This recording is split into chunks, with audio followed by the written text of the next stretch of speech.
야, 이거 비밀인데요. 여러분들 그거 알고 계신가요? 저는 사실 예금을 전혀 들고 있지 않습니다. 진짜 말 그대로 100% 주식에 투자하고 있는데요. 그래서 작년 말이나 이제 한두 달 전에 증시가 좀 많이 빠졌을 때 그때 제 총 자산은 막 반토막 가까이 나버린 적도 있었습니다.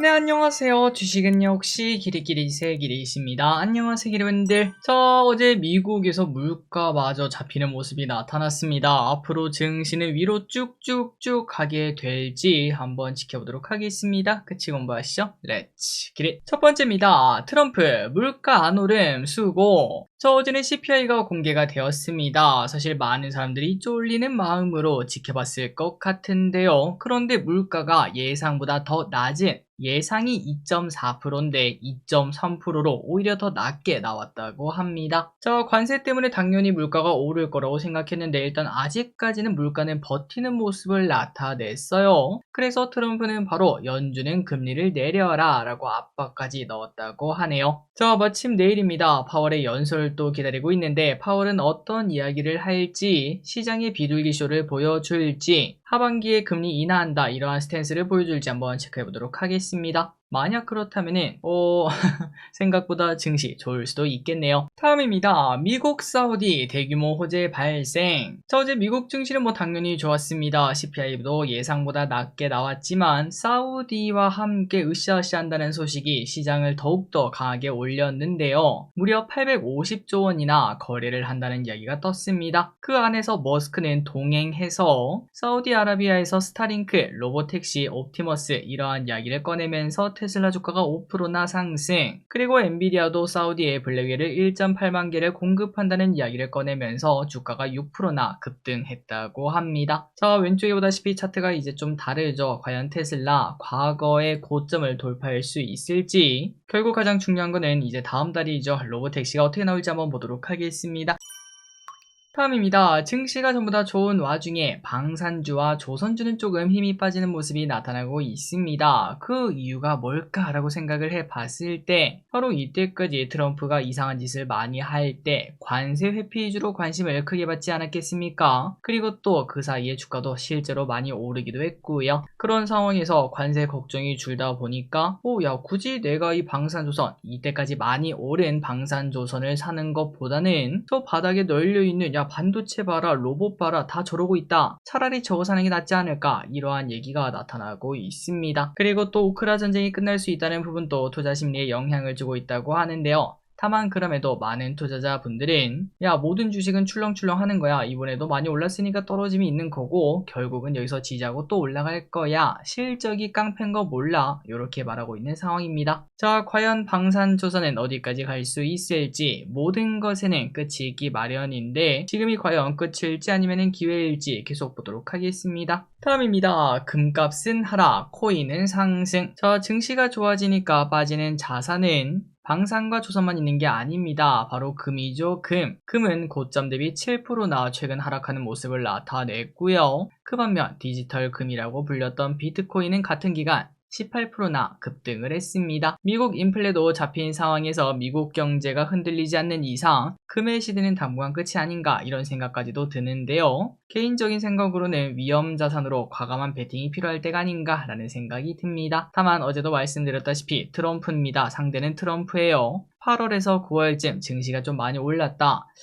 내 계좌 좀 스크린샷 찍고 싶다. 그런 마음이 든다면 트럼프 리스크를 고려하는 것도 잊지 마시기 바랍니다. 다음입니다. 예금의 인기는 떨어지는 중. 이거 비밀인데요. 여러분들 그거 알고 계신가요? 저는 사실 예금을 전혀 들고 있지 않습니다. 진짜 말 그대로 100% 주식에 투자하고 있는데요. 그래서 작년 말이나 이제 한두 달 전에 증시가 좀 많이 빠졌을 때 그때 제 총 자산은 막 반토막 가까이 나버린 적도 있었습니다. 그때 진짜 힘들었거든요. 그만큼 주식에 진심이긴 한데 어쨌든 제가 이렇게 투자하는 이유는 당연히 그겁니다. 제가 주식 유튜버 아니겠습니까? 그런데 포트폴리오 중요한 건 알고 있죠. 그럼에도 내가 이렇게 24시간 주식을 보고 있는데 예적금보다는 당연히 더 주식으로 많이 벌지 않겠나 이러한 마인드로 이렇게 투자를 하고 있어요. 자, 여기까지는 여담이었고요. 그런데 최근 들어 예금의 인기가 실제로 많이 떨어지고 있다고 합니다. 저처럼 주식이나 코인을 하기 위해서 돈 돈이 이동하고 있으며 그 돈은 전부 다 예금에서 빠져나오고 있다고 하죠. 최근 2년간 1000만 계좌 이상이 사라졌다고 합니다. 자, 그런데 중요한 건 앞으로입니다. 앞으로 금리 하락이 더 이어질 겁니다. 장기적으로 이어지든 아니면은 무슨 리스크가 나타나면서 빠르게 금리가 떨어지든 금리가 떨어질 확률이 전부 다 높을 것 같은데요. 그럼 어떻게 될까요? 맞습니다. 코로나 때 기억나시죠? 금리가 떨어지면 우리는 말 그대로 미치게 됩니다. 주식시장이나 그쪽으로 돈이 몰려갈 수밖에 없는 상황을 한 번 더 볼 수 있을 것 같은데 만약 그렇다면 우리는 지금 이미 투자하고 있는 사람 아니겠습니까? 당연히 우리에게는 호재라고 말할 수 있겠네요. 앞으로 예금을 하는 사람들이 줄어들 것을 쉽게 예상을 해볼 수 있겠습니다. 다음입니다. 이 와중에 예금 보호 1억으로 상향. 자, 예전에도 봤던 소식이죠. 예금자 보호 1억으로 원래 5천만 원입니다. 그런데 1억으로 상향이 드디어 올해 9월부터 된다고 합니다. 이 와중에 업계에서는 고금리에만 몰리는 현상이 혹시나 나타나는 거 아닐지 주목하고 있다고 합니다. 자, 다만 기르분들도 아마 동의하실 것 같습니다. 만약에 내가 1억이 있다고 하더라도 어차피 내가 이 예금 보호를 사용할 일이 있을까라는 생각이 좀 들지 않나요? 그리고 또 혹시나 그런 일이 생긴다고 하더라도 우리가 쓰는 대형은행은 그 대마불사라는 말이 있지 않겠습니까? 그 정도 대마가 쓰러진 거면 정부에서 뭐 좀 나서서 해주지 않을까 이런 생각을 충분히 해볼 수 있겠습니다. 이런 상황에서 내가 만약에 2억이 있다고 하더라도 이 예금자 보호가 1억으로 올랐다고 1억씩 나눠서 뭐 예금을 넣는 사람들은 그렇게 많진 않을 것 같습니다. 그리고 또 만약에 지금이 금리가 좀 높은 상황이다. 그렇다면 충분히 그런 상황이 좀 가속화될 수 있겠지만 사실 뭐 지금 왼쪽에 보다시피 지금 금리는 2.75입니다. 여기서 더 낮아지는 상황에 예금자 보호가 늘어났다고 이제 뭐 돈이 많이 움직이는 그런 현상은 나타나지 않을 것 같네요. 다음입니다. 주담대 연체율 역대 최고. 코로나 때 너도나도 영끌을 했던 시기가 있었죠. 하지만 그 후폭풍이 여전히 불어오고 있다고 합니다. 서울 지역 주담대 연체율이 2달 연속 역대 최고를 기록했다는 소식. 물론 수치로 보면은 지난 2월 0.35%로 뭐 압도적으로 높다라고 말하기는 어렵지만 그럼에도 이는 역대 최고라고 하네요. 1000명 중에 3명 정도가 연체를 하고 있다고 합니다. 그리고 지금 이제 이렇게 나타난 이유가 뭔가 바로 코로나 때 완전 최저 금리 때 받은 대출 금리가 최근 들어 좀 많이 오르기 시작하면서 이러한 분위기가 만들어졌다고 하는데 하지만 또 장기적으로 금리는 또 떨어지지 않겠습니까? 이 부분 또 자연히 완화가 되지 않을까라는 생각도 드네요. 다만 지금은 경매로 넘어가는 부동산이 늘고 있다고 합니다. 다음입니다. MSCI 편입 편출 결과 나왔습니다. 예상 그대로가 나왔네요. MSCI 정기 리뷰에서 편입된 기업은 하나시스템, 그 다음에 삼양식품이 편입이 되었고요. 반대로 편출된 기업은 NC소프트와 에코프로 머티리얼즈가 편출이 되었습니다. 자, MSCI를 보다 보면 그 시기에 주도 소외주를 알 수 있죠. 지금은 방산, 식품 등의 수출, 실적주가 주도주라고 말할 수 있으며 소외 기업은 2차전지와 게임인 걸 확인할 수 있습니다. 다만 이게 또 몇 개월 지나면 분명 바뀔 겁니다. 그때는 또 누가 편입이 되고 편출이 될지 그거를 미리미리 몇 개월 전에 예측할 수 있는 게 바로 주식 투자의 실력이라고도 말할 수 있겠네요. 다음입니다. 포스코프챔 유상증자 폭탄. 어제 장이 끝나고 포스코프챔이 폭탄을 떨어뜨렸습니다. 유상증자를 1.1조 원을 때렸다고 하는데요. 결국 주가는 크게 하락했고 증권사들도 목표가를 하향 조정을 했습니다. 하나증권은 목표가를 12만 4천원으로 하향 조정을 했으며 투자 의견 중립을 유지했습니다. 아직까지 사지 말라는 거죠. 다만 이번 투자를 통해서 미래를 위한 토양은 마련했다는 평가입니다. 2차전지의 골이 많이 깊습니다. 골이 깊을수록 산이 높길 한번 바라봅니다. 다음입니다. 삼성전자 공조기기 플렉트그룹 인수. 삼성전자가 곡간을 계속 풀고 있습니다. 유럽의 냉난방 공조업체 플렉트그룹의 경영권을 인수한다고 하는데요. 약 3조 원을 투자한다고 하네요.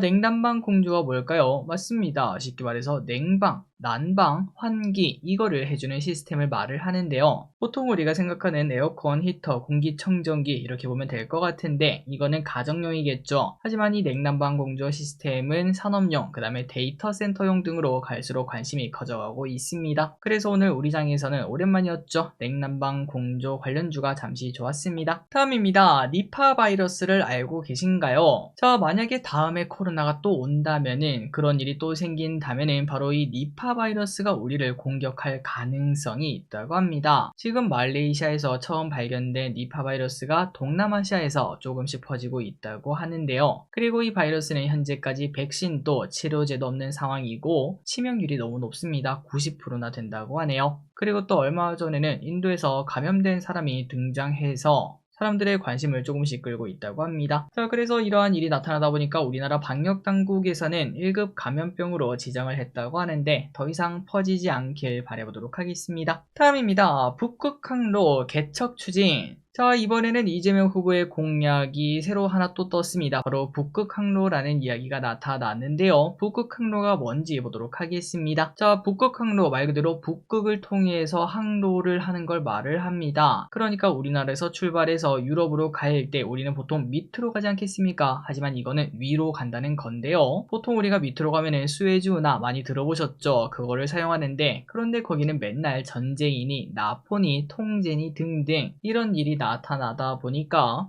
근데 꼭 밑으로 가야 되나 위로 가면 안 돼 이러한 얘기가 충분히 나타날 수 있다고 하네요. 그리고 또 이유가 다른 것도 있습니다. 바로 진짜 길이가 실제로 짧다는 것. 부산에서 유럽까지 수에즈는 22,000km가 된다고 하는데요. 북극 항로를 사용하면 14,000km로 상당히 줄어들 수 있다고 합니다. 자, 다만 중요한 건 이겁니다. 안 쓰는 건 안 쓰는 이유가 있습니다. 주식도 마찬가지죠. 안 오르는 건 안 오른 이유가 있고 오르는 건 오른 이유가 있는 것처럼 북극 항로의 단점이 뭐가 있을까라고 생각을 해봤을 때는 북극입니다. 당연히 결빙 위험이 있겠죠. 그래서 쇄빙선이 필요하다는 게 또 중요한 포인트고요. 그리고 또 우리가 안 쓰다 보니까 인프라도 부족합니다. 처음부터 다 다시 만들어야 된다는 것. 그리고 개인적으로 이게 좀 가장 좀 신경이 쓰이지 않나라는 생각이 드는데요. 러시아를 지나간다는 불확실성도 분명 존재하고 있습니다. 자, 과거에 뭐 그랬던 적이 있었습니다. 그 대북주만 한창 올랐을 때 있죠. 그때 당시에 이제 러시아에서 가스관을 북한을 통해서 쭉 내려와서 우리가 가스를 받아 쓰자 뭐 이런 얘기를 제가 본 적이 있었는데, 그런데 지금 만약에 그걸 했다면은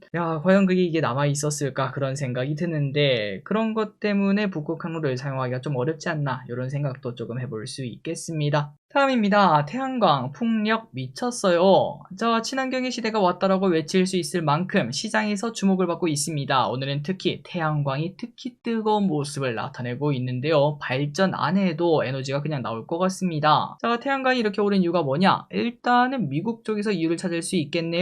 미중 협상이 나오면서 그때 당시에 기억하시는 분들도 계실 겁니다. 이번 주 초였죠. 미국이랑 중국이랑 타결을 했다는 이야기가 나타나면서 시간에서 태양광 관련주가 크게 빠진 적이 있었거든요. 하지만 중국산 태양광 관세는 유지한다 이러한 얘기가 나타나면서 오히려 다시 올라가는 모습을 나타냈죠. 그리고 또한 미국에서는 태양광 에너지 보조금을 바로 폐기하는 게 아니라 29년 이후 단계적으로 폐지한다 이러한 이야기까지 나타나면서 아니 길이 그 태양광이나 풍력 이러한 친환경은 트럼프 당선되면 다 죽는 거 아니었어? 그런데 이거 오히려 좋은 거 아니냐? 이런 얘기가 등장하기 때문에 갑자기 이렇게 주가가 급등하는 걸 확인할 수 있습니다. 그래서 어제 미국에서 태양광 관련주가 크게 올랐고요. 우리나라도 이렇게 오르는 모습 플러스 정책 관련주기도 하죠. 그러다 보니까 관심을 많이 받고 있습니다. 왼쪽에 HD 현대해상솔루션 상한가 도착하는 모습, 그리고 하나솔루션 또 11%나 급등, 파루도 상한가 도착, 또한 SDN 또 22% 상승에 대성파인텍도 상한가 도착하는 모습입니다.